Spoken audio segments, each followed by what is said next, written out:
47 నిమిషాలకి తనని కిడ్నాప్ చేయడానికి ముందు గ్రౌండ్ నుంచి నీతో మాట్లాడాడు ఫోన్లో.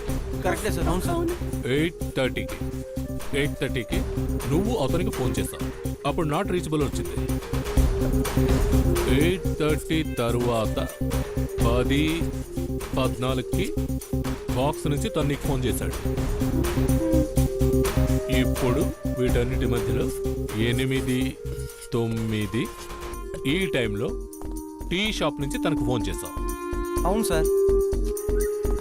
ఈ 8-9, 8:30 మధ్యన 21 నిమిషాలు. ఈ 21 నిమిషాల్లోనే ఉదయని కిడ్నాప్ చేసి ఉండాలి.